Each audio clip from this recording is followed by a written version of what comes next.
La semilla es la palabra de Dios y el sembrador es Cristo. Todo aquel que lo encuentra vivirá para siempre.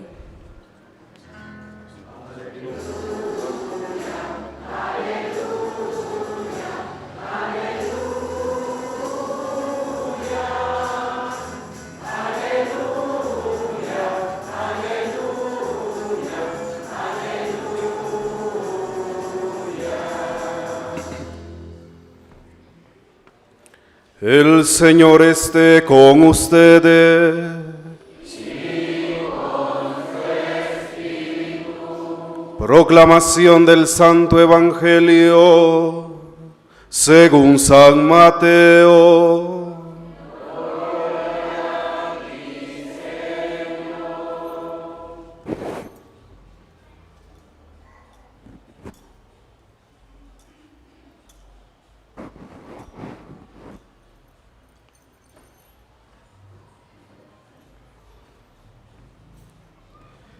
Un día salió Jesús de la casa donde se hospedaba y se sentó a la orilla del mar.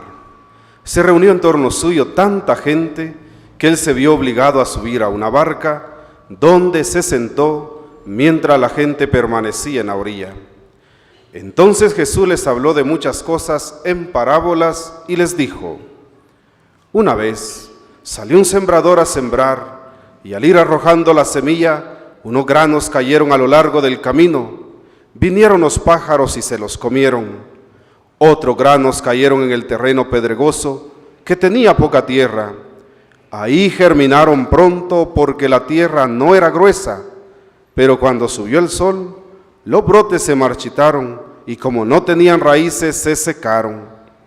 Otros cayeron entre espinos, y cuando los espinos crecieron, sofocaron las plantitas. Otros granos cayeron en tierra buena y dieron fruto. Unos 100 por 1, otros 60 y otros 30. El que tenga oídos, que oiga. Después se le acercaron sus discípulos y le preguntaron: ¿por qué les hablas en parábolas? Él les respondió: a ustedes se les ha concedido conocer los misterios del reino de los cielos, pero a ellos no. Al que tiene se le dará más y nadará en abundancia, pero al que tiene poco, aún eso poco se le quitará. Por eso les hablo en parábolas, porque viendo no ven, y oyendo no oyen ni entienden. En ellos se cumple aquella profecía de Isaías que dice: ustedes oirán una y otra vez y no entenderán. Mirarán y volverán a mirar, pero no verán. Porque este pueblo ha endurecido su corazón, ha cerrado sus ojos y tapado sus oídos, con el fin de no ver con los ojos, ni oír con los oídos, ni comprender con el corazón, porque no quieren convertirse, ni que yo los salve.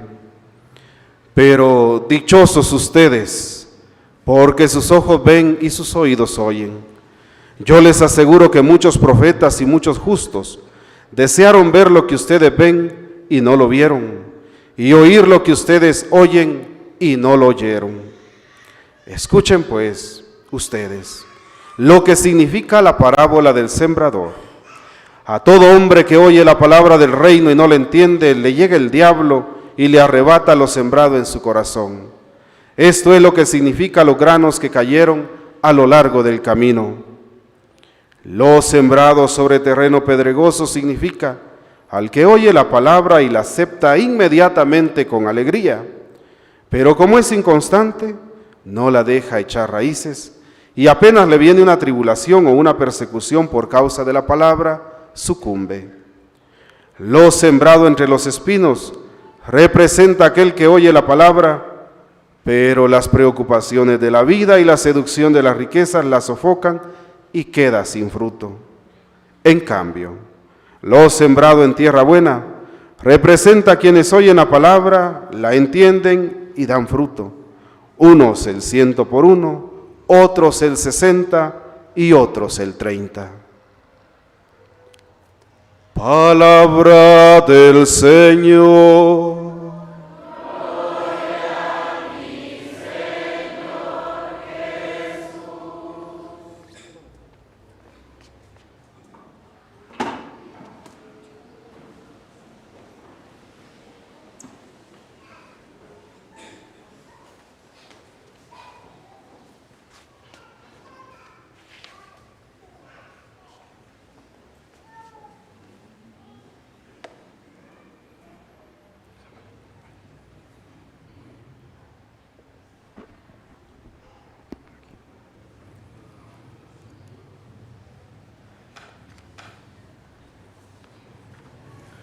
Coincide este domingo 15, el tiempo ordinario, ustedes bien lo saben, con el día de la fiesta patronal de esta comunidad parroquial de Nuestra Señora del Carmen. Enhorabuena y felicitaciones a todos los feligreses, junto con su párroco, el padre Ilciar Magdiel López, que con la ayuda de Dios preside esta comunidad parroquial. Gracias, padre Ilciar, como lo dije al principio, por la delicadeza de invitarme. Invitación que gustoso acepté venir para estar con ustedes y celebrar agradecidos junto a la Madre de Dios. Hoy, en esta tarde, domingo, hermanos, estamos aquí para encontrarnos, y eso tiene un gran valor en sí mismo, el encuentro con los hermanos, con la comunidad. Estamos aquí para poder celebrar nuestra fe en el misterio pascual, vernos, orar juntos, oír la palabra y, además de oírla, también escucharla, como nos dice hoy el texto del Evangelio. Hemos escuchado esa palabra, un texto escrito en 4 modalidades. Primera lectura, el Salmo responsorial, la segunda lectura y el texto del Evangelio. Todo ello nos lleva a la verdadera palabra. El texto nos lleva al Verbo, la palabra eterna, Jesucristo. Jesucristo, que en el Evangelio de San Mateo aparece hoy como verdadero maestro, tiene el ferviente deseo de comunicar un mensaje y desde luego hacerse entender, y en este caso en concreto acerca del reino. Quiere que entendamos el alcance que tiene este término, que tiene esta dinámica de un reino y de su venida, que en ese entonces era comprendido para mucha gente por su nacionalismo, digamos por su ciudadanía, por su soberanía. Lo entendían como el dominio sobre otros pueblos o el fin de la opresión. Y reinando Dios pensaban de que su dominio se iba a imponer sobre otros pueblos. Esa era la manera de comprender de mucha gente. Otros lo comprendían como la presencia de Dios entre ellos, ¿no? El texto, que en sí mismo es una homilía, ¿verdad? Es el único texto de la Biblia que tiene una homilía a la par, ¿verdad? Tal cosa significa no sé qué, y Jesús lo va explicando punto por punto. Hay una homilía desarrollada con delicadeza que puede ser interpretada desde 2 puntos de vista. La palabra y semilla vistas como el texto mismo predicado, leído, o proclamado, estudiado, como fuera, que puede encontrar en las personas distintas reacciones, las cuales justamente están claras en el contenido de lo que hoy acabamos de oír. Una palabra que provoca distintas actitudes, reacciones, algunas hasta violentas de repente. Euforia, sorpresa, rechazo, aceptación. ¿No es cierto? Jesús lo vive en carne propia.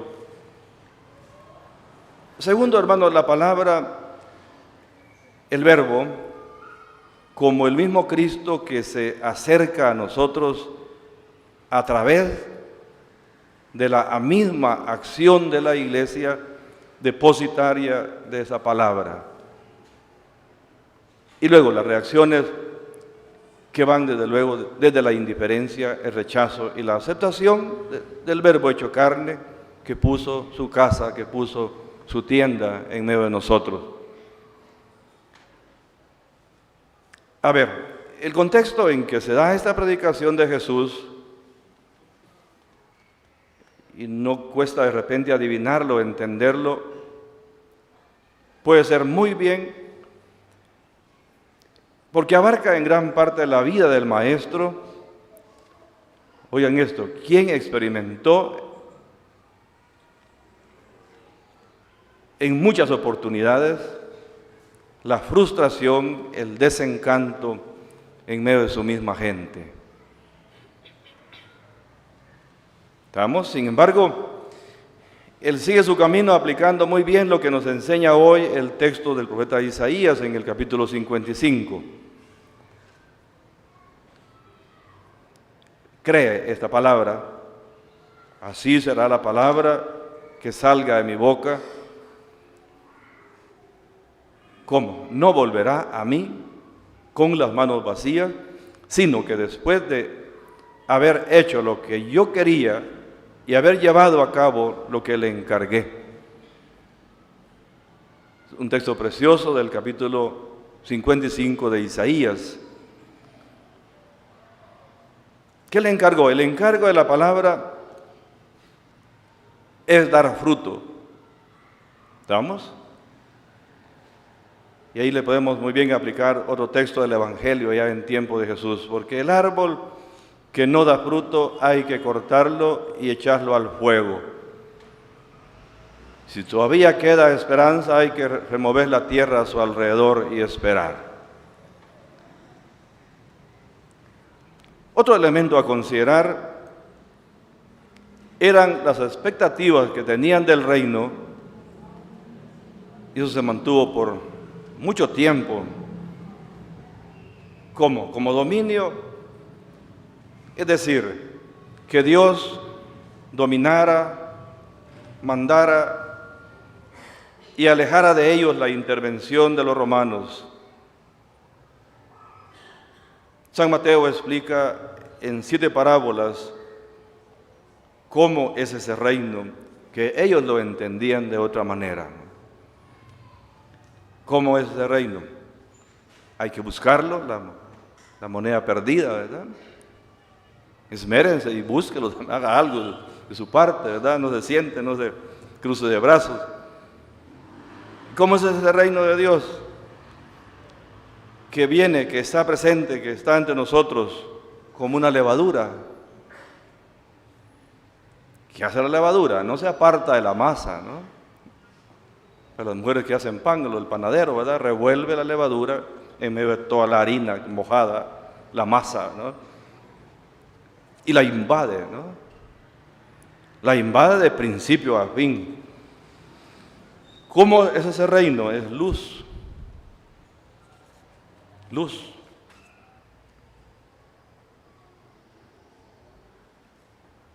Oh Señor Dios, que muestras la luz de tu verdad, decía la oración colecta de hoy, a los que andan extraviados para que puedan volver al buen camino. Ese reino es luz. ¿Y la luz qué hace, verdad? Sin ser tan científico uno, ¿verdad? Disipa las tinieblas, las desaparece, ¿verdad? Las quita de en medio. Sal, ¿verdad? ¿Qué hace la sal? Salar, no tanto es su función salar, ¿verdad? Su función es conservar. Al salar, lo que sala lo conserva, ¿no? La necesidad de conservar la obra de la creación, porque no se conserva, ¿no? De conservar la integridad de la vida, la identidad de nuestro ser como personas creadas y hechas a imagen y semejanza de Dios. Entonces, de eso se encarga San Mateo de explicar con esas parábolas lo que la gente entendía de otra manera, ¿no? Dominio, ¿verdad?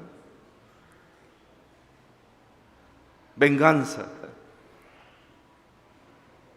Echar a los enemigos afuera, alejarlos lo más que se pueda, ni verlos siquiera, ¿verdad? Esa es la mentalidad de ellos en aquel tiempo. Bien, los que estamos aquí hoy reunidos, hermanos, en esta tarde de domingo, ¿cómo vemos la novedad del reino? Novedad, ¿verdad? todo el impacto que tiene una novedad en nuestra vida, los chismes, por ejemplo, ¿verdad? O las noticias que llaman la atención, es decir, se riegan como pólvora, ¿no? Una novedad no se queda encajonada en el olvido. ¿Cómo vemos, cómo entendemos la novedad de ese reino? Que lo pedimos cada vez que rezamos el Padre Nuestro en la casa, o lo vamos a hacer hoy aquí durante la Eucaristía. Venga a nosotros tu reino. Es petición, es súplica, ¿verdad? Porque uno entiende que no está presente. Venga tu reino. Hágase aquí entre nosotros. Tu soberanía. Es algo esto que llama poderosamente la atención en la mente, en las intenciones de los creyentes, o pasa desapercibido. Nuestra esperanza es la vida eterna y el clamor de la creación con sus dolores de parto, decía hoy la segunda lectura, y nosotros parte de esa creación. Mire,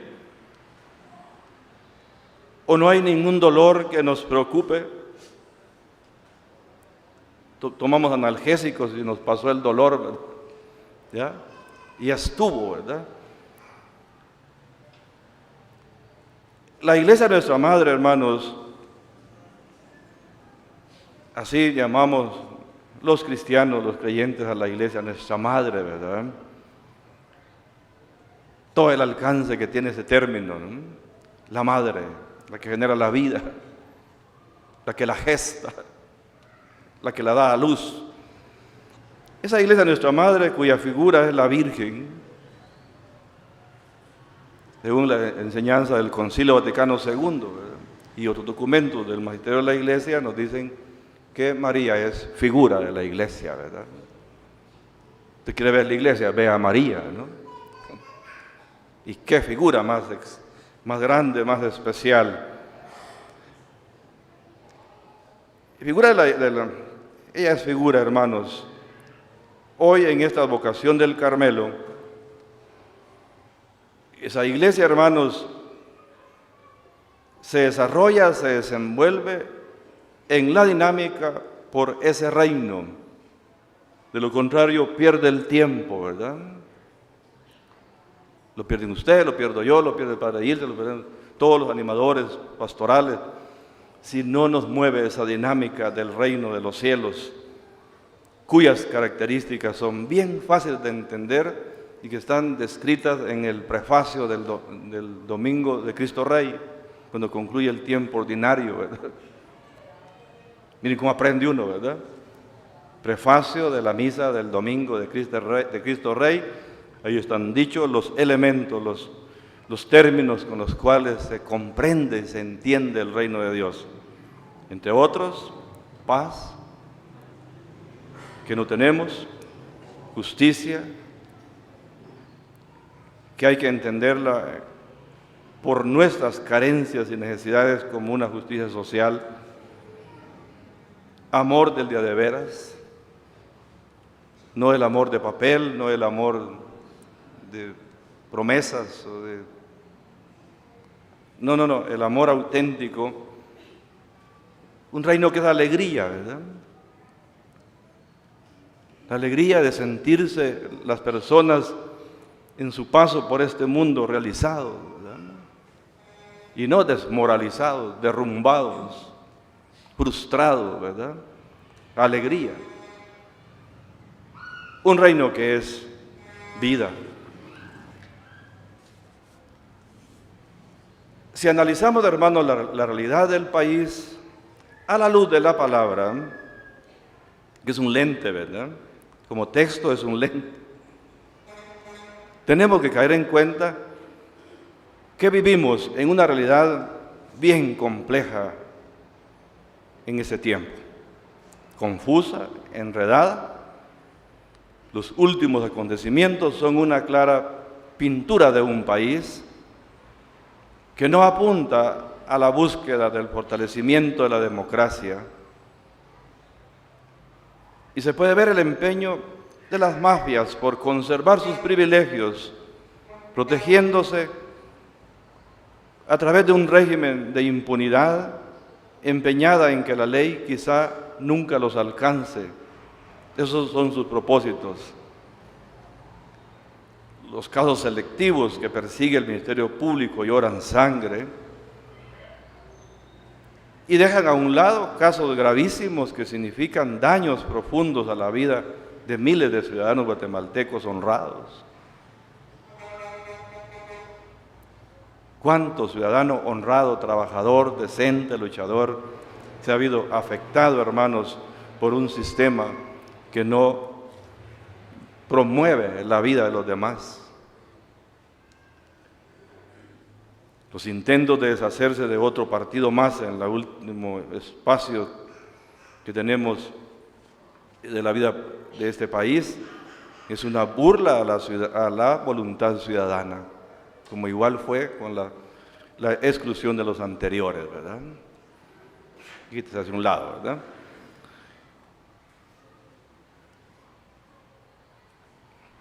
¿Qué tiene que ver con el reino esto, verdad? Sí, es que ahí vivimos los guatemaltecos, ahí vivimos en un país, ahí está nuestra casa, ¿verdad? Ahí está nuestra familia, ahí están nuestros sueños, ilusiones. En esa casa vivimos la dimensión de nuestra iglesia doméstica, ¿no? ¿No es cierto? No somos iglesia únicamente aquí en todo el templo, por ratos, ¿verdad? Lo seguimos siendo en la calle, porque vamos a cruzar la calle para llegar a la casa, ¿verdad? En la iglesia, la calle y la casa y el trabajo, seguimos siendo iglesia nosotros. Y de muchas maneras nos vemos afectados por acciones, hermanos, como estas que hemos visto últimamente en Guatemala, donde los obispos, a través de un comunicado muy breve que ustedes seguramente al cual han tenido acceso, se han dado cuenta la postura de la Iglesia ante esta crisis tan vergonzosa y dolorosa que vivimos como país. El celebrar hoy la fiesta patronal, hermanos, en este domingo 15, nos conecta por el nombre de esta fiesta y de esta vocación del Carmen, ¿no? Eso no es solamente un vestidito café, ¿no? No, ¿verdad? No, nos remonta al Carmelo, al libro de Reyes en el capítulo 18, cuando el profeta Elías se enfrentó en ese monte con 450 falsos profetas de Baal. Yo me imagino que ustedes recuerdan con agradecimiento esa escena bíblica tan hermosa, donde Elías sale victorioso, hermanos, por su profundidad de fe, por su concepción tan clara que tiene de Dios, del Dios de la vida. Uno en contra de 450 y sale victorioso. ¿Cuánto profeta falso podemos encontrar hoy de nuevo, hermanos, en nuestro medio? Profetas de calamidades, ¿ya? Y que llaman la atención y que tiene seguidores.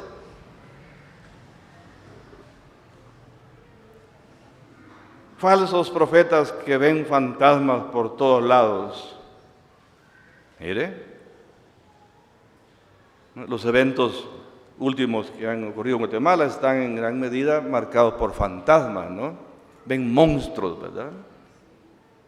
Y no se es objetivo, ¿verdad? Un gran problema cuando uno deja la objetividad y por lo que dice el vecino, no sé quién, yo hago mi proyecto, ¿verdad? Entonces, ¿cuánto falso profeta hay, hermanos, que nos podemos encontrar? O profetas mudos también,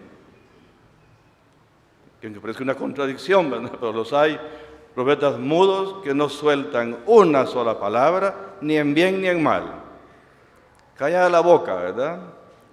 Y aplican aquel dicho que dice, en boca callada no entran moscas, ¿verdad?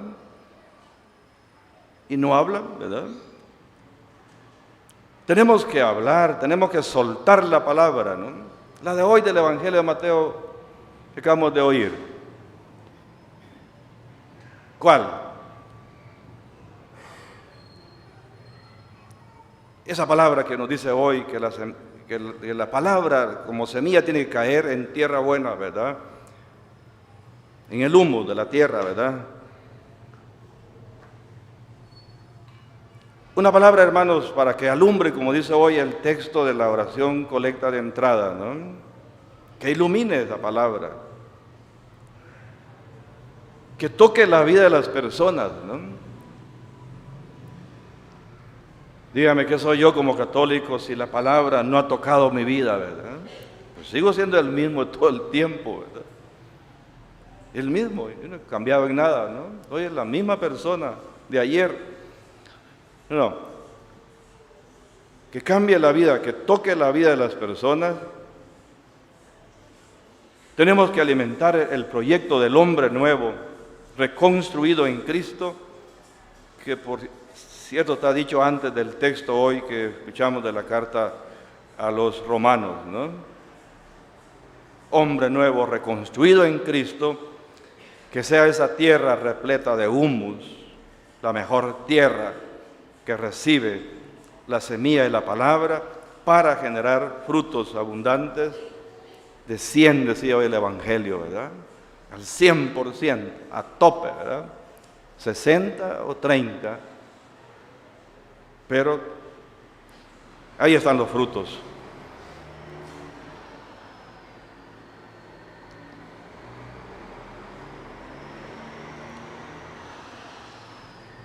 Como tierra fértil que recibe esta palabra.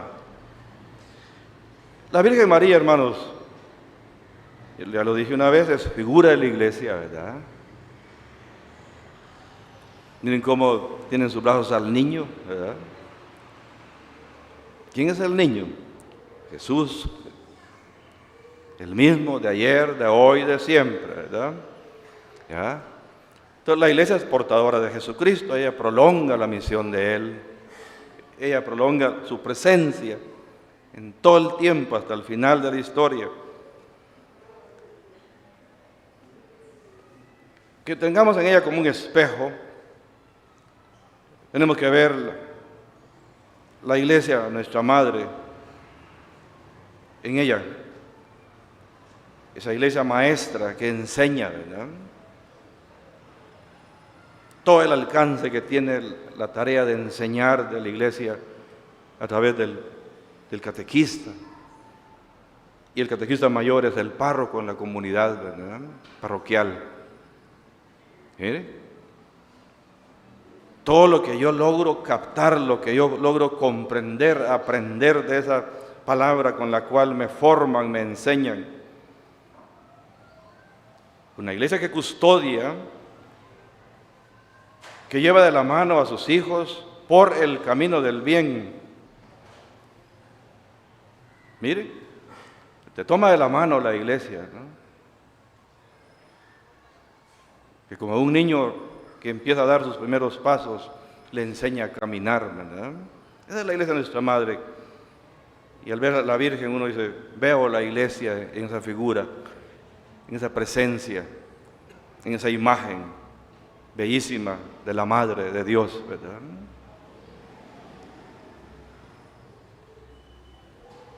Desde ahora me llamarán bienaventurada todas las generaciones, porque el Poderoso ha hecho obras grandes en mí.